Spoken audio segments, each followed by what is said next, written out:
Halo, kembali lagi bersama saya Muhammad Teguh Kuncoro dalam channel YouTube kita Si Tekun Belajar. Nah, pada kesempatan kali ini kita akan belajar tentang materi akuntansi pengantar 2, yaitu topiknya tentang ekuitas. Jadi apa sih ekuitas itu? Menurut SHK etap 2009 nomor 2.12, ekuitas adalah hak residual atas aset perusahaan setelah dikurangi dengan semua kewajibannya.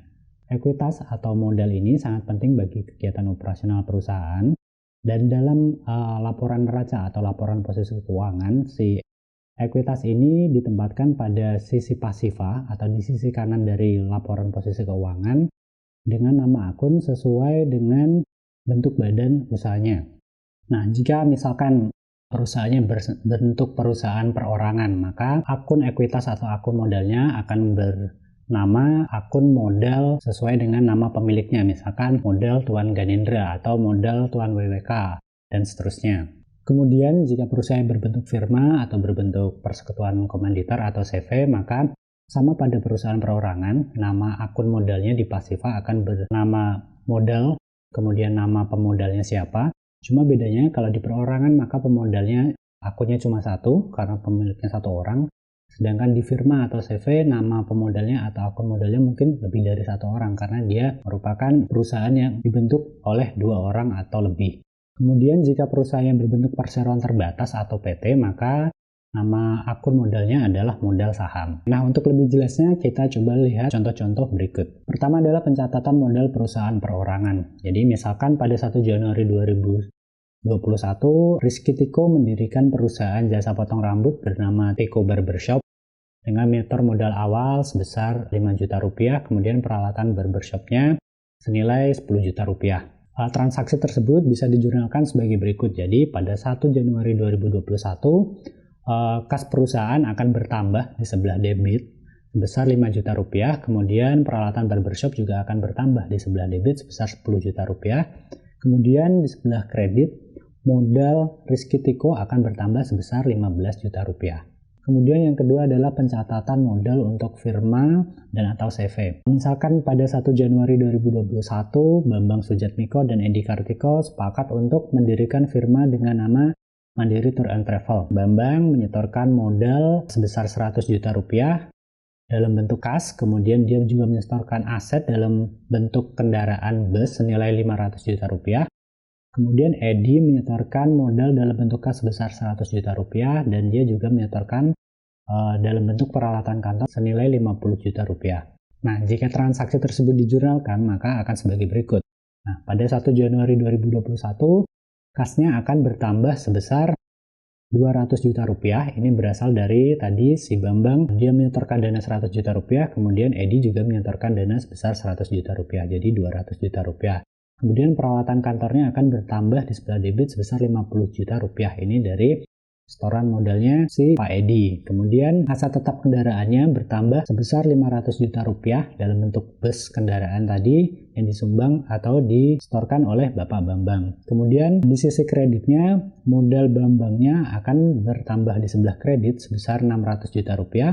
Kemudian modal Pak Edinya akan bertambah di sebelah kredit sebesar 150 juta rupiah. Kemudian yang ketiga, kita akan melakukan pencatatan modal perseroan terbatas atau PT. Nah, pada mata kuliah kali ini kita akan fokus dalam pencatatan modal untuk perseroan terbatas. Seperti tadi disebutkan bahwa untuk perseroan terbatas pencatatan modalnya dicatat dengan nama modal saham. Jadi apa sih itu saham? Saham adalah surat berharga yang merupakan bukti kepemilikan. Artinya si pemilik saham merupakan pemilik dari perusahaan.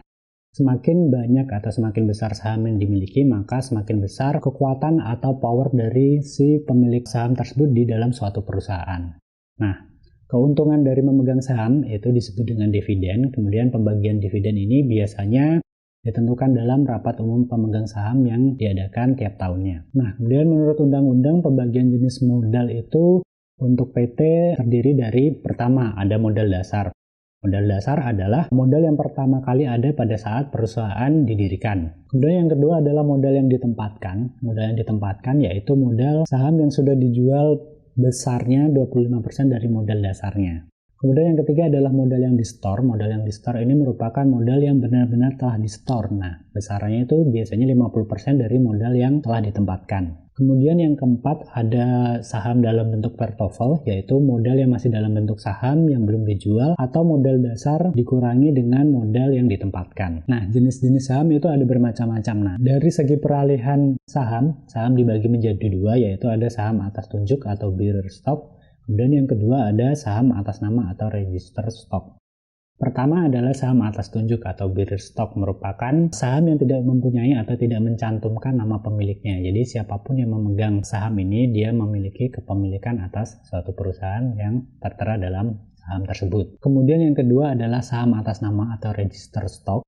Dia merupakan saham yang mempunyai atau mencantumkan nama pemiliknya. Jadi siapa yang tercantum di dalam sahamnya itu merupakan si pemilik dari suatu perusahaan tersebut. Kemudian dari segi hak tagihnya, saham dibagi menjadi dua, yaitu ada saham biasa atau common stock, kemudian yang kedua ada saham preference atau preferred stock. Nah, saham biasa atau common stock merupakan saham yang pembagian dividennya dibagikan setelah pembayaran atau pembagian dividen dari saham preference. Nah, bahkan belum tentu terdapat pembagian dividen pada common stock ini biasanya. Kemudian saham preference atau preferred stock merupakan saham yang pembagian dividennya biasanya dibayarkan sebelum pembagian dari dividen saham biasa atau common stock. Nah, pembagian untuk dividen saham preference ini biasanya bersifat pasti, jadi dia tiap tahun akan mendapatkan dividen. Kemudian bagaimana perusahaan menerbitkan atau menjual suatu saham? Nah, perseroan biasanya yang menjual saham itu akan disebut dengan emiten, kemudian kegiatan penjualan sahamnya tersebut disebut dengan emisi, kemudian kegiatan penjualan tersebut biasanya akan dibantu oleh lembaga yang disebut penjamin emisi atau underwriter. Nah, terdapat 4 jenis underwriter atau penjamin emisi. Pertama adalah underwriter full commitment atau underwriter yang memiliki kesanggupan penuh. Underwriter full commitment yaitu penjamin emisi yang mengambil seluruh risiko apabila saham yang dijual itu tidak terjual sepenuhnya di pasar. Jadi dia akan membeli semua saham yang dijaminnya tersebut sesuai dengan harga penawaran di pasarnya. Nah, yang kedua adalah best effort commitment. Jadi di sini si pihak penjamin emisinya akan berusaha sebaik mungkin untuk bisa menjual saham dari pihak emitennya. Namun apabila ada saham yang tidak bisa terjual, maka saham tersebut akan dikembalikan kepada emiten tersebut. Kemudian yang ketiga ada standby commitment underwriter. Nah, penjamin emisi ini dia akan berusaha untuk menjualkan seluruh saham dari emitennya, namun bila ada saham yang tidak laku, maka si penjamin emisi ini akan membeli saham tersebut dengan harga yang di bawah harga pasarnya. Kemudian yang keempat ada all or none commitment. Jadi di sini si penjamin emisi akan berusaha untuk menjual semua sahamnya. Tapi misalkan ada beberapa saham yang tidak laku, maka penjual akan mengembalikan semua saham atau membatalkan transaksinya dan mengembalikan semua sahamnya ke emitennya. Penjualan saham secara tunai biasanya akan dijurnalkan dengan mendebit akun kas sebesar harga kursnya, kemudian dia akan mengkredit akun saham sebesar nilai nominalnya. Nah, kemudian selisih antara harga kurs dengan harga nilai nominal ini merupakan agio atau disagio saham. Agio ini timbul jika harga kursnya lebih tinggi dari harga nominalnya, kemudian sebaliknya disagio ini akan muncul jika harga nominalnya lebih tinggi daripada harga kurs jualnya. Oke, untuk lebih jelasnya coba kita perhatikan contoh berikut. Jadi pada tanggal 1 Januari 2021, PT Chandra Buana menerbitkan saham biasa sebanyak 500.000 lembar dengan nilai nominal per lembar sahamnya Rp1.000 dan kursnya 105%. Nah, lalu saham prefernya dia juga menerbitkan sebanyak 100.000 lembar dengan nilai nominal per lembar sahamnya Rp2.000 dan kursnya 110%. Nah, untuk menjurnalkan transaksi tersebut, maka pada 1 Januari 2021, kas dari perusahaan akan bertambah di sebelah debit sebesar Rp745 juta. Kemudian modal saham biasanya akan bertambah di sebelah kredit sebesar Rp500 juta. Kemudian modal saham preferennya akan bertambah di sebelah kredit sebesar Rp200 juta. Kemudian ada agio saham biasanya sebesar Rp25 juta dan agio saham prefernya sebesar Rp20 juta. Salah satu timbal hasil dari kepemilikan saham adalah adanya dividen. Nah, dividen ini merupakan pembagian keuntungan kepada pemegang saham.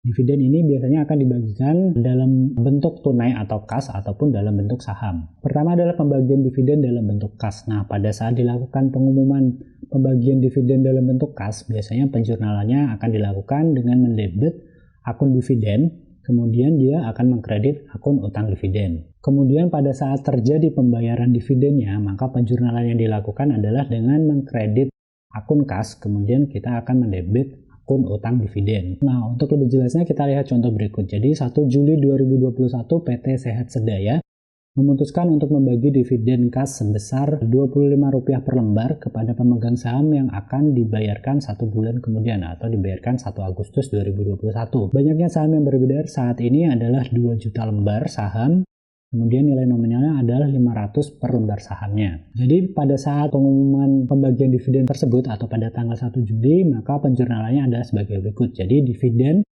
akan bertambah di sebelah debit sebesar Rp25 juta, kemudian utang dividennya akan bertambah di sebelah kredit sebesar Rp25 juta. Kemudian pada saat pembayaran dividennya secara tunai pada tanggal 1 Agustus 2021, maka penjurnalannya adalah sebagai berikut, yaitu tadi utang dividennya akan berkurang di sebelah debit sebesar Rp25 juta, kemudian kasnya juga akan berkurang di sebelah kredit sebesar Rp25 juta. Lalu misalkan di akhir Agustus perusahaan ingin mencatat penutupan akun dividen, maka penjurnalannya bisa dilakukan sebagai berikut, yaitu akun saldo labanya akan didebit sebesar Rp25 juta, kemudian dividennya akan dikredit sebesar Rp25 juta. Kemudian bagaimana pencatatan pembagian dividen yang berupa saham atau berbentuk saham? Nah, pada saat dilakukan pengumuman pembagian dividen dalam bentuk saham, maka penjurnalan dilakukan dengan mendebit akun dividennya, kemudian dia akan mengkredit akun modal saham yang akan diterbitkan. Misalkan pada contoh berikut, pada 1 Januari 2021, PT Kawan Lama Sejahtera memutuskan untuk membagikan dividen dalam bentuk saham yang akan dibagikan pada 15 Maret 2021 dengan ketentuan bahwa setiap 100 lembar saham yang beredar akan mendapatkan 1 lembar dividen saham. Jumlah lembar saham yang beredar saat ini adalah 500.000 lembar dengan nilai nominalnya 1.000 per lembar sahamnya. Nah, harga pasar saham saat ini adalah 1.100 per lembar saham.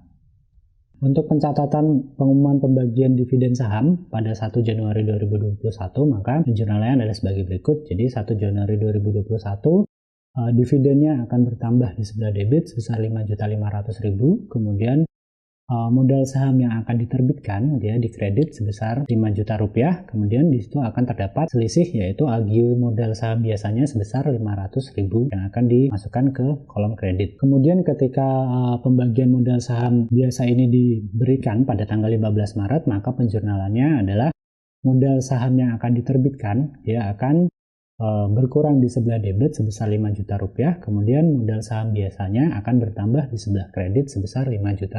Kemudian untuk pencatatan penutupan akun dividen pada tanggal 31 Maret 2021, penjurnalannya adalah saldo labanya akan kita debit sebesar Rp5.500.000, kemudian akun dividen akan kita kredit sebesar Rp5.500.000. Kemudian jika tadi kita sudah melakukan penjurnalan akun modal atau ekuitas, kemudian bagaimana penyajian modal saham di neraca? Bisa kita lihat pada contoh berikut. Misalkan pada 31 Desember 2021, PT Karya Maju Sentosa memiliki data saham preferen yang beredar sebanyak 100.000 lembar saham dengan nilai nominal 2.000 per lembarnya, kemudian kurs jualnya 110%. Kemudian saham biasanya beredar sebanyak 800.000 lembar saham dengan nilai nominal 500 per lembar saham dan harga jualnya Rp525. Kemudian saldo laba untuk tahun 2021 adalah diketahui sebesar Rp35 juta. Jadi untuk menghitung ekuitasnya di neraca dapat dilakukan penghitungan sebagai berikut. Jadi kita hitung dulu modal saham prefernya tadi ada 100 lembar saham dikalikan nilai nominalnya 2.000 per lembar saham. Jadi modal saham prefernya sebesar Rp200 juta. Kemudian modal saham biasanya tadi ada 800.000 lembar saham dikali nilai nominalnya Rp500 per lembar sahamnya. Jadi totalnya ada Rp400 juta. Kemudian dari harga jualnya dapat kita lihat bahwa terdapat agio modal saham preferen maupun agio modal saham biasanya. Agio modal saham preferennya sebesar Rp20 juta, kemudian agio modal saham biasanya sebesar Rp20 juta juga. Jadi terdapat total tambahan modal di store sebesar Rp40 juta. Jadi total modal di store-nya sama dengan 200 juta ditambah 400 juta ditambah 40 juta, jadi Rp640 juta. Kemudian tadi juga diketahui bahwa terdapat saldo laba sebesar Rp35 juta, kemudian ditambahkan sehingga total ekuitasnya menjadi Rp675 juta. Sekian materi yang dapat saya sampaikan mengenai ekuitas. Sampai jumpa.